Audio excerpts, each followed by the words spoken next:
Olá, estamos aqui com uma agradável conversa com o professor José Baltazar Osório Salgueirinho. Salgueirinho Osório. Salgueirinho Osório, mil perdões a seus antepassados. Não. Mas na região ibérica, de onde o senhor vem, o senhor sabe muito bem que os espanhóis invertem, né? Então devem lhe chamar muito pelo sobrenome errado. Isso acontecia comigo quando eu viajava aí pela América Ibérica e tal. Eu era o Serra para todos os lados. Não tinha Cowling, era o Serra. Não, mas eu sou Cowling. Eles colocavam no crachá Serra. Acontece.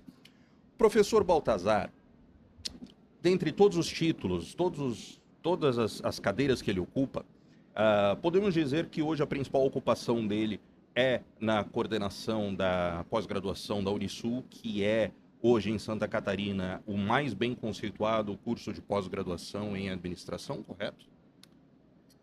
Nós temos feito um esforço muito grande para qualificar cada vez mais a nossa pós-graduação.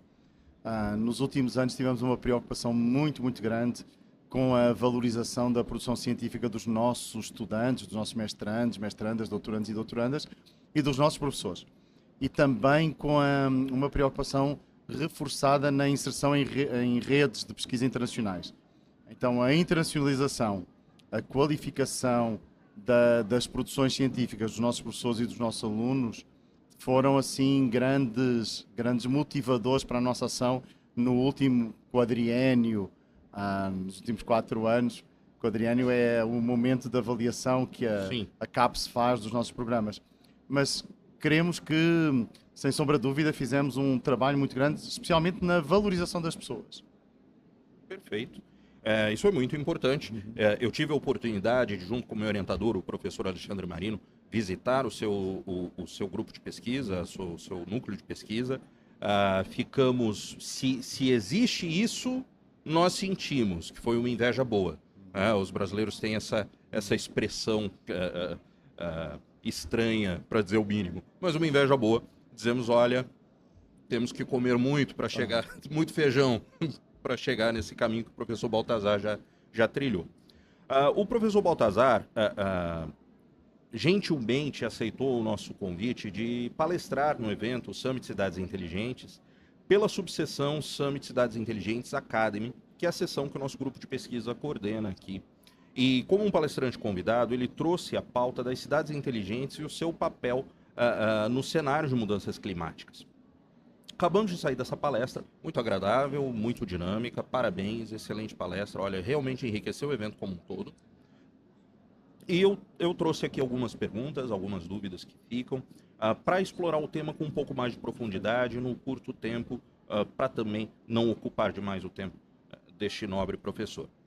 Professor, o senhor falou do tema cidades inteligentes, o senhor falou do tema do antropoceno, tudo isso nos remete a que, e isso está na sua palestra, que a degradação urbana ou a degradação ambiental causada pela urbanização é talvez hoje o principal problema ambiental do nosso planeta. Ela é causa, se não causa, contribuinte forte primário desse drama que vivemos. Seja pelo aspecto poluição, que afeta a potabilidade da água, a qualidade de vida, salubridade, como também algum contribuinte na situação de degradação climática, né, da situação climática, do agravamento das situações climáticas. Nesse cenário, a degradação ambiental urbana, que inclui a poluição do ar, das águas e do solo, sem dúvida exige ações coordenadas de todos os governos. Na nossa disciplina, na Universidade Federal, a disciplina do professor Alexandre Marino Costa, que eu tive a honra de ser o estagiário docente nesse ano, na minha formação de doutorado, nós conversamos sobre justamente essa multiplicidade de fatores que causam problemas ambientais e que as ações coordenadas, elas precisam ser coordenadas além da jurisdição das instituições hoje existentes. Elas têm que transcender, né? O problema ocorre na cidade, mas muitas vezes a legislação ambiental é federal ou é estadual e não compreende a situação ambiental. Ou A minha irmã, no seu doutoramento em gestão ambiental, fez um belíssimo trabalho falando sobre a pretensa limpeza da região urbana de Curitiba, que o município de Curitiba é limpíssimo, mas os 24 municípios ao redor, existem municípios ao lado que são lixões a céu aberto, né? Então o prefeito fez muito bem o seu trabalho, mas o senhor pontuou na sua palestra, vivemos uma casa comum, sopra o vento, não importa que estamos ali. Quais são as estratégias de mitigação que o senhor considera mais viáveis dentro da ótica de uma cidade inteligente? Considerando o uso das tecnologias digitais, inteligência artificial para gestão, logística de todo tipo, ambiental. O que a gente pode fazer com esse desafio da jurisdição para gerir essa degradação ambiental? Bom, primeiro agradecer muito o convite, professor Flávio, para estar aqui convosco, dizer que é um privilégio sempre estar em atividades da nossa Universidade Federal de Santa Catarina, nosso exemplo, nossa alma mater de referência em Santa Catarina, e nós estamos num tempo onde a preservação só já não é suficiente. Nós estamos num tempo em que precisamos de restaurar, regenerar. Eu vejo o papel das tecnologias da quarta revolução industrial, da transformação digital, como absolutamente fundamentais para nos fornecerem informações e soluções para enfrentarmos as mudanças climáticas, seja através da adaptação, seja da mitigação, nas nossas cidades, nos espaços urbanos. Há uma série de coisas que eu acho absolutamente fundamentais que nós façamos e em boa verdade, elas são... Nelas nós nem precisaríamos de tecnologias tão refinadas, nem tão tecnologicamente avançadas. Mas pensar a mobilidade urbana é absolutamente fundamental. Nós não podemos imaginar que seja viável, sustentável, movimentos pendulares em que as pessoas passam 3, 4, 5 horas ou mais no trânsito para acessarem os seus postos de trabalho e para regressarem a casa. Nós precisamos de saneamento básico. Então, hoje é absolutamente fundamental nós termos a universalização do saneamento básico, porque, em boa verdade, nós já sabemos que tem um impacto gigantesco na qualidade de vida, na saúde, no evitar da proliferação de doenças vetoriais que assolam as nossas cidades. Ainda há pouco falávamos, tempos a tempos, nós vivemos em epidemias de dengue. Não é possível que uma das 10 economias mais ricas do mundo, que um país tão fabuloso, que um Estado tão avançado quanto Santa Catarina, convivam tranquilamente, convivam com essa realidade como se fosse normal. Não podemos normalizar de facto isso. Nós precisamos muito de humanizar as nossas cidades. As nossas cidades têm que ser espaços, mais uma vez, onde nós tenhamos cada vez uma preocupação maior com a inclusão. A cidade, ela vive da diversidade, ela vive da prosperidade, vive da cultura, vive da academia, da ciência. Isso é absolutamente fundamental. Absolutamente fundamental. A saúde também é algo que é outro setor absolutamente fundamental. E agora estou ainda nos eixos da sustentabilidade e não saltei para as cidades inteligentes. Mas é impossível imaginarmos que uma cidade possa ser sustentável se ela não for saudável. Verdade. E nós hoje vivemos um momento, novamente, no nosso outono e inverno, sabemos que temos um crescimento das doenças respiratórias e estamos novamente, como no ano passado e há 2 anos, com o nosso sistema de saúde sobrecarregado. E temos de trabalhar mais para termos uma cidade que seja mais acolhedora, mais bonita, tecnologicamente mais avançada, mas que, acima de tudo, cuide das pessoas. Eu digo que na centralidade do desenvolvimento sustentável, na ideia de 1987, está aquela frase, não deixar ninguém para trás. Em boa verdade é assim, o elemento central são as pessoas. Porque nós fazemos parte da natureza, nós somos parte do planeta e obrigatoriamente nós temos que ser parte da solução. Eu estive em 2018 na Universidade de Exeter e pude encontrar um grupo de pesquisa que trabalhava muito numa proposta que eles chamam Gaia 2.0, em que tratavam o nosso planeta, logicamente, como um organismo vivo. Sim, mas diziam o seguinte, eles diziam, Flávio, que hoje o nosso planeta ele já não... A nossa pegada ecológica foi tão significativa, o nosso consumo para além dos limites planetários foi tão forte que nós precisamos, humanidade, de ajudar o planeta na sua regeneração, na sua restauração. Então, só o planeta não consegue novamente, entre aspas, sem a nossa participação ativa, regenerar-se. E, novamente, eu hoje digo muitas vezes nas aulas, é assim, na aula de desenvolvimento sustentável eu digo aos meus alunos, ninguém aqui pode celebrar a redução do desmatamento. Celebrar a redução do desmatamento é celebrar um mal menor. Os chineses dizem que o mal menor continua a ser um mal. Eu digo, eu quero que vocês celebrem a restauração, a regeneração da floresta. Então, a nossa missão hoje é não podemos ter mais as nossas cidades como algumas das cidades com menor cobertura vegetal do Brasil. Não faz sentido que as nossas cidades têm que ser cada vez mais verdes, cada vez mais sustentáveis, e sendo mais sustentáveis elas serão naturalmente mais inteligentes. Nós hoje temos um polo tecnológico absolutamente de referência mundial no nosso estado, e na nossa cidade, na nossa capital, mas temos muito a caminhar para sermos uma cidade cada vez mais sustentável. Então, sem sombra de dúvida, esse é um caminho absolutamente irreversível, porque como eu falei, Flávio, em 2050 nós vamos ter mais ou menos 10 bilhões de pessoas.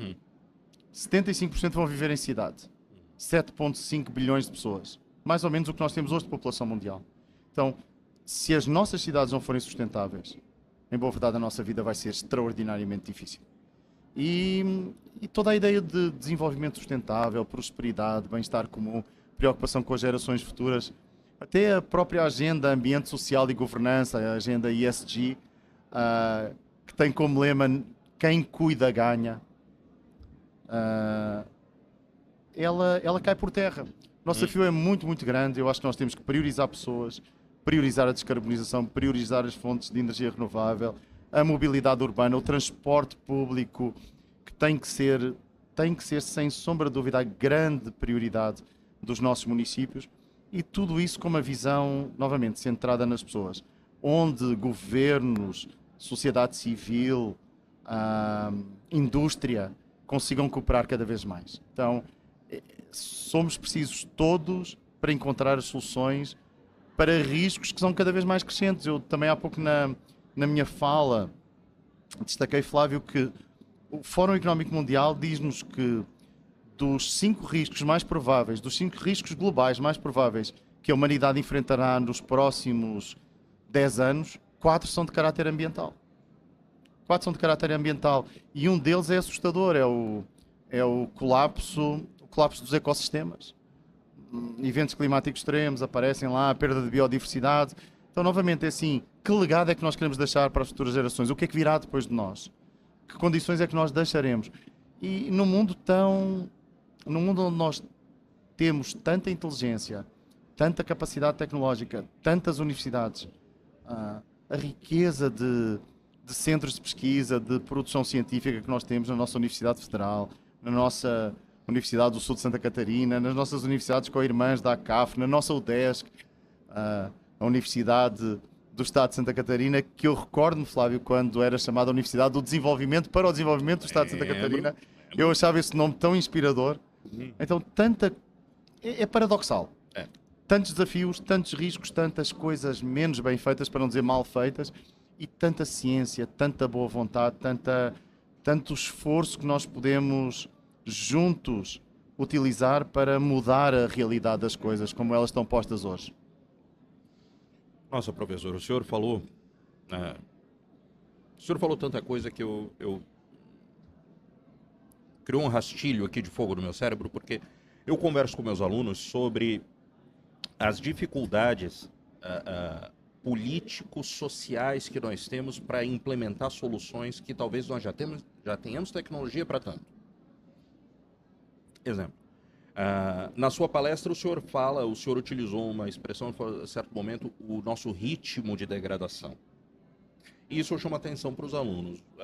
Durante a pandemia, quando ocorreu aquela redução de carga nas cidades pelo lockdown, vários ambientes urbanos rapidamente recuperaram seus índices de qualidade do ar, da água, 2 semanas sem trânsito no canal de Veneza e havia golfinhos e você podia ver o coral no fundo. Falei, Jesus? Enquanto os cientistas previam, não, 300 anos para você haver recuperação. O que sempre me deu, novamente uma expressão brasileira, a pulga atrás da orelha. Uhum. Porque eu sou, apesar de eu ser um acadêmico de administração da área do comércio exterior a princípio, eu sou um curioso, intelectualmente curioso. E sempre que eu vejo uma informação que não encaixa na narrativa, seja ela qual for vigente, eu tenho uma capacidade de colocar num rótulo neutro e colocar naquela prateleira a julgar depois. Alguns anos atrás, uns 10 anos atrás, um pesquisador brasileiro descobriu a existência de oceanos abaixo do magma. Oceanos em camadas muito abaixo da superfície, coisa de 600 quilômetros de profundidade, coisa assim. Semana passada saiu um artigo de um outro pesquisador em outra parte do mundo corroborando os achados dele. Falou, não, realmente é um oceano submerso. Em outro artigo eu vejo, não, as previsões iniciais do submergimento das cidades, do aumento do nível do mar, levavam em consideração modelos de como funciona o ciclo hidrológico insuficientes. E essa descoberta mesmo de que haja um ciclo d'água oculto, para onde essa água que está acontecendo, está havendo degelo, está subindo o nível do oceano, mas esse nível não está subindo como se achou que ia subir. Para onde está indo essa água? Provavelmente para um oceano submerso, para lagos submersos, para situações. Tudo isso é para dizer, o nosso modelo de como funciona o planeta, ou os nossos modelos, são incompletos. E mesmo a nossa capacidade computacional para realmente fazer previsões ainda é limitada. No entanto, para mover a mudança, mesmo os cientistas, os pesquisadores mais inteligentes, mais sabedores dessa realidade, engrossam o coro dos que não levam isso em consideração. Não, olha, nós temos que parar, nós temos que parar. E algo muito, muito correto, muito bonito que o senhor fala aqui, que eu digo para minha turma de outra forma. Eu não gosto dessas agendas de certos ambientalistas que querem um planeta para as árvores. Dizem, nós temos que reduzir a população. Aí eu digo, vai primeiro? Você se candidata aí primeiro? Ninguém se candidata aí primeiro.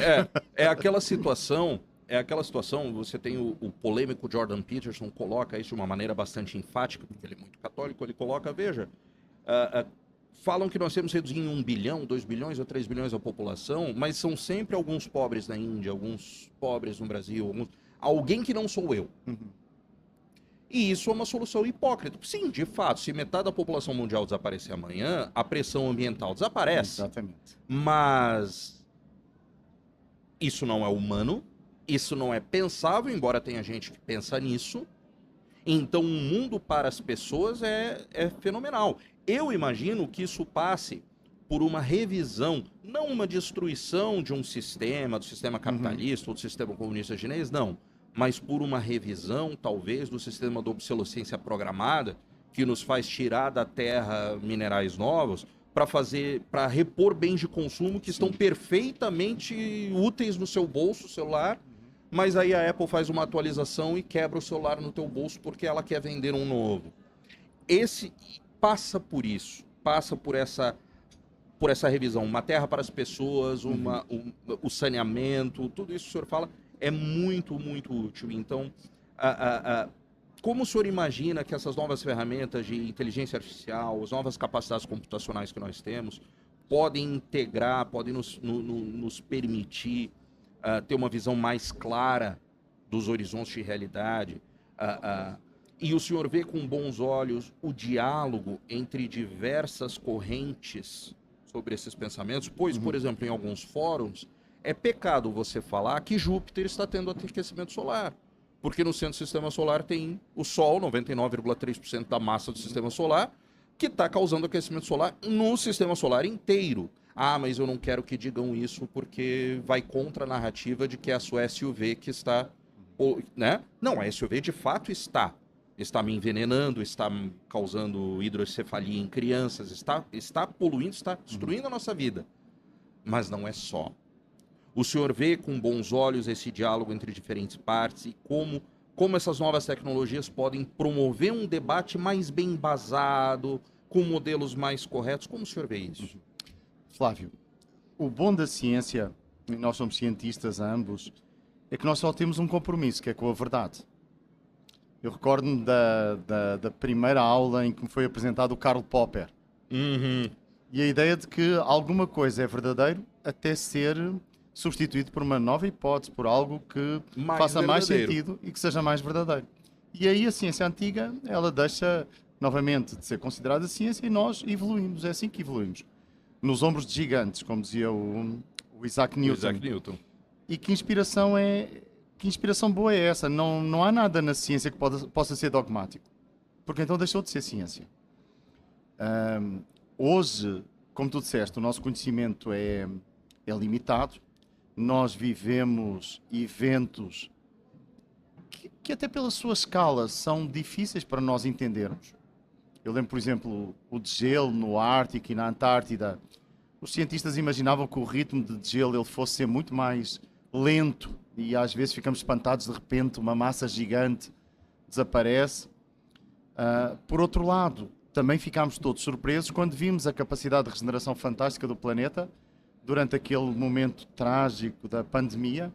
Como tu disseste, com golfinhos a nadarem nos canais de Veneza, com um mar azul e com o céu azul na China, que eu imagino que tenha deixado os nossos cidadãos chineses surpresos. Muitos deles nunca viram nada para além do cinza. O que é aquilo brilhando no céu? É o sol, camarada. Exatamente. Então, quando nós vamos olhar aquelas medidas da pegada ecológica nos últimos 100 anos, e em boa verdade foram aqueles em que nós tivemos um consumo mais intenso, então imaginamos que o cenário anterior tivesse sido mais favorável. Nós vemos o seguinte: o momento em que a humanidade passou a biocapacidade, o nosso consumo ultrapassou a biocapacidade do planeta, capacidade de carga do planeta, foi ali por 1970, 71, salvo erro, ou 74, mas foi ali nos anos 70. Na primeira crise do petróleo ali. Exatamente. Quer dizer que durante mais de 200 mil anos da história da nossa espécie, consumimos menos do que o planeta era capaz de repor. Dentro dos limites planetários. Então, novamente, assim, a nossa história de insustentabilidade, eu digo sempre nas aulas, é muito recente. Vocês vejam, estamos a falar de 50 anos numa história de 200 mil. Voltar para dentro do equilíbrio é possível. Nós temos uma pressão muito grande. Tu falaste na pressão demográfica. Eu destaco sempre nas minhas aulas, é assim, a minha visão de sustentabilidade é uma visão de vida. Então, nós temos que viabilizar o planeta para 10 bilhões de pessoas. Professor, mas nós vamos para Marte. Não, Marte não tem ar respirável, nós não conseguimos viver no Saara, nem no Ártico, que têm ar. Imaginem se nós vamos ter 10 bilhões de pessoas a viver num outro planeta. Vamos ter pessoas, com certeza, vamos ter humanos em outros lugares. O professor Stephen Hawking dizia, olhem para as estrelas, e fazia muito bem. Mas, novamente, eu acredito, e agora é mesmo uma questão de crença, já não é ciência, que nós temos a obrigação de viabilizar a vida na nossa casa comum, neste planeta. E esse cuidado com a nossa casa comum, ele é muito importante. E a nossa história tem sido uma história de descuido. Tecnologia. Nós perdemos hoje mais de 30% na distribuição de água na nossa cidade. Desperdício de alimentos, nós ouvimos falar em 50%.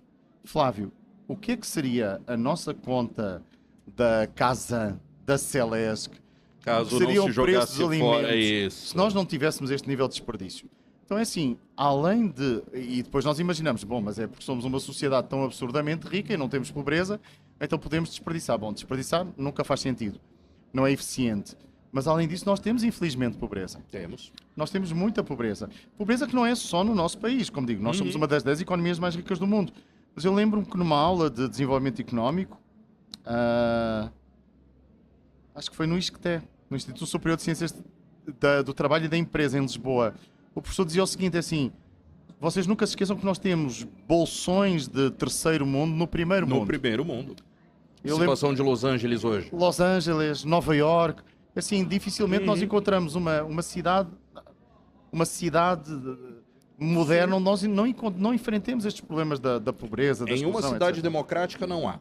Não há. Em outros sistemas, Singapura, linda.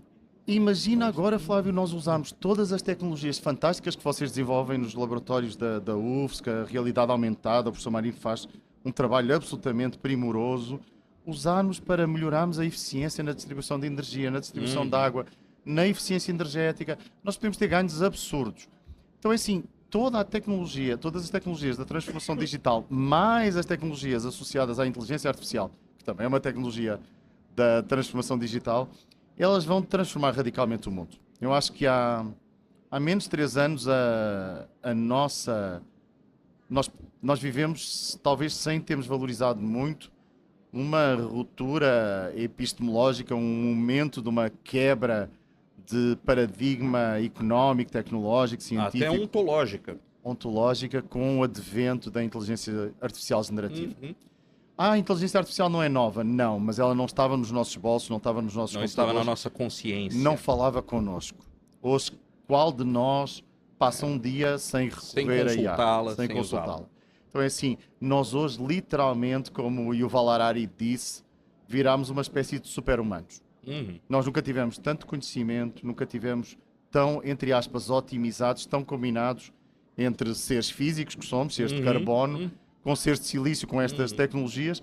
E eu lembro-me também que o Klaus Schwab, o presidente do Fórum Económico Mundial, o professor Klaus Schwab, ele dizia que a quarta revolução industrial, ela não vai transformar a maneira como nós produzimos, ela vai transformar-nos. Quando ele escreveu isto em 2016, salvo erro, Flávio, eu não entendi. Quando eu vejo hoje as tecnologias que nós usamos, eu fico abismado. Ele provavelmente tinha acesso a laboratórios que nós não tínhamos. Exatamente. E via... Exatamente. E a inteligência artificial, ela não é uma tecnologia, ela é muito mais do que isso, ela é verdadeiramente um agente. Ela tem uma capacidade transformadora da nossa sociedade, como nós... Ela nos provoca um choque ontológico. Sim, sem sombra de dúvida. Porque, professor, tenho tantos exemplos, mas vamos ser curtos. A capacidade de conversar coerentemente e manifestar opiniões fora do prompt demonstra a consciência não é um fenômeno tão cartesiano, tão darwiniano como se imaginava. Há exemplos fantásticos. Esse ano, estudando IA, o senhor já viu leitura de mente utilizando ressonância magnética e inteligência artificial. Fizeram um estudo lendo a mente de um gato em tempo real. Então o animal está no colo do veterinário e a tela mostrando, eu vou lhe enviar esse vídeo, a tela mostrando o que ele está vendo, captando do seu córtex visual. Ele vê rostos estranhos nas pessoas, embaralhados. Quando entra o seu dono na sala, ele por meio segundo vê um humano e o rosto do humano se transforma num rosto felino. Ele vê, nós temos memórias emocionais, nós temos o nosso sistema límbico. Quando ele reconhece um humano do seu núcleo, é um gato. Ele vê como um gato. O que será que nós vemos como humano que não é? Vou deixar aqui essa bomba e eu não vou nem perguntar para o professor. Mas a provocação sobre tecnologia que eu fiz para o senhor foi a seguinte. Eu tenho uma tese, podemos até desenvolvê-la se for do seu interesse. Os problemas do mundo, desde essa época que o senhor falou, talvez um pouco atrás, desde a era atômica, tornaram-se maiores do que a nossa capacidade cognitiva para resolvê-los. E nós estamos dando nascimento a algo que tem uma capacidade cognitiva muito maior do que a nossa. Se bem direcionado, de uma maneira ética e com verdade, com humanidade, talvez tenhamos criado o gestor perfeito para esse drama supranacional que vivemos do meio ambiente. Talvez o cenário de terror do Exterminador do Futuro seja, na verdade, não. Ele não vai nos matar a todos. Ele vai dizer, senta aí que eu cuido disso. Algo nessa linha. São os dois caminhos possíveis. Um é o caminho do Terminator. E nós vimos que não é um caminho que acaba bem. O outro é o caminho de nós usarmos a tecnologia para o bem da humanidade, para o progresso da ciência, para o desenvolvimento da nossa da nossa espécie e para o nosso reequilíbrio e reencontro com o planeta. A mesma coisa com o átomo. Nós desvendámos o átomo, fizemos a bomba atómica e destruímos duas cidades Importantes no do Japão, Japão. duas cidades importantíssimas, dois centros industriais. E com o descuido, Chernobyl. Exatamente, e mais recentemente Fukushima. também Fukushima. E esse é o lado sombrio. O lado bom é quantas vidas nós salvamos com ressonância magnética, com raios-x, com as radioterapias. A tecnologia em si é neutra eticamente. Nós não. O uso que nós lhe damos é o que me preocupa. Parece-me que o debate sobre a IA na nossa sociedade, ele tem ficado muito limitado à dimensão tecnológica. Tem sido uma discussão de engenheiros de software, especialistas em gestão de sistemas, gente das tecnologias da informação, nerds e curiosos. E onde é que estão os filósofos, os pensadores, os economistas? Onde é que está a parte, novamente, que é a maior da sociedade neste discurso? Onde é que estão os governos? Pensando e repensando os seus papéis. Onde é que estão as discussões sobre, em boa verdade, a ética e a moralidade em tempos de IA? Nós, pela primeira vez, temos uma inteligência que tem o potencial de nos superar, para não ser mais pessimista ou realista e dizer que já nos supera. Em vários aspectos já. Saiu uma pesquisa recente que no Brasil 80%... o ChatGPT, nós estamos falando de uma inteligência específica de laboratório. ChatGPT. Você manda fotos de lesões de pele, descreve seus sintomas, ele acerta 80% dos diagnósticos. Os médicos que estão te vendo e te tocando acertam 33%, 34%. O melhor está nos 50%. Então, em vários aspectos já nos superou. Isso é assustador, a gente está olhando o susto, a gente está olhando, meu Deus, vou perder meu emprego, não é? Haverá alunos na universidade, dado que podem descobrir tanto, aprender tanto com seu celular. Mas o senhor falou da energia atômica, nós falamos da energia atômica, e eu converso com meus alunos sobre o grande problema de imagem que a energia atômica tem, e que hoje nós temos energias renováveis, elas são ótimas, mas nós sabemos o problema de carga. O problema da carga. O Brasil insiste, não, nós temos uma matriz energética renovável. Deu uma seca de um mês, ligam-se as termoelétricas e nós ficamos vivendo do carvão como se fôssemos China. Bandeira vermelha. Bandeira vermelha. A única energia que tem carga e é muito mais limpa que carbono é a atômica, que está pronta. Nós temos ali na prateleira, não é a do futuro, é a de 1940. Os desastres nucleares que causaram essa má fama, causaram a má fama e foram capturados por um aparato de mídia do petróleo para queimar seu concorrente mais forte. Estes desastres foram principalmente causa do quê? Estas usinas não foram feitas com o fim primário de gerar energia. Elas foram feitas com o fim primário de gerar isótopos para a bomba atômica. Não usaram isótopos mais seguros, não usaram os elementos mais apropriados para diminuir o risco e aumentar a eficiência energética. Usaram aqueles que não. Eu vou usar isso dizendo que é para energia, mas eu tenho meu programinha aqui de enriquecimento nuclear, que os americanos acabaram de fazer algo sobre isso lá no Irã. E Japão, uma usina o quê? De 1970, que era modelo de um reator alemão, como é nossa Angra, algo nessa linha, não é? Rolls-Royce, a Rolls-Royce na Inglaterra, o senhor conhece bem pela sua ligação com Oxford, tem aquele programa de venda de reatores nucleares prêt-à-porter, né? Você compra, vem num container, funciona a sua fábrica, tudo lindo. É uma proposta abusada até fazer propaganda de energia nuclear. Mas se formos responsáveis, talvez seria, num momento de emergência, o necessário para descarbonizar a matriz. Porque na sua palestra da sua obra o senhor sustenta. O grande problema é a nossa matriz energética é suja demais. Sim. E se nós queremos ter um impacto de redução de calor, de carbono na atmosfera, nós temos que limpar essa matriz. O senhor considera a energia nuclear uma forma viável? Nós temos que... Até vou começar um pouquinho antes, Flávio. A Agenda 2030, enfim, como o nome indica, tem um marco temporal de encerramento. 2030, a Agenda dos Objetivos do Desenvolvimento Sustentável tem que estar conclusa.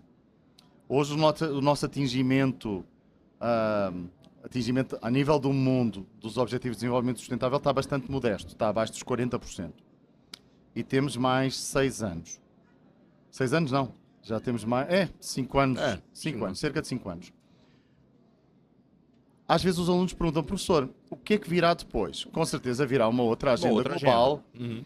E nesse momento eu aproveito para lhes dizer o seguinte, é assim, se eu hoje tivesse que reordenar os Objetivos de Desenvolvimento Sustentável, e por favor não entendam mal, não entendam que eu vou prestar menos atenção a qualquer objetivo que tenha uma dimensão social importante, então com certeza que erradicar a pobreza extrema, erradicar a fome, são objetivos prioritários, como praticamente todos da agenda, para não dizer todos dos 17 da agenda dos ODS são, mas eu talvez colocasse em primeiro lugar a descarbonização.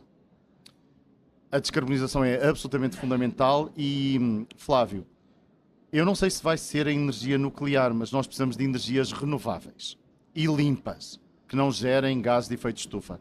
Porque nós vamos ter que aumentar o fornecimento de energia a oferta de energia primária em cerca de 80%.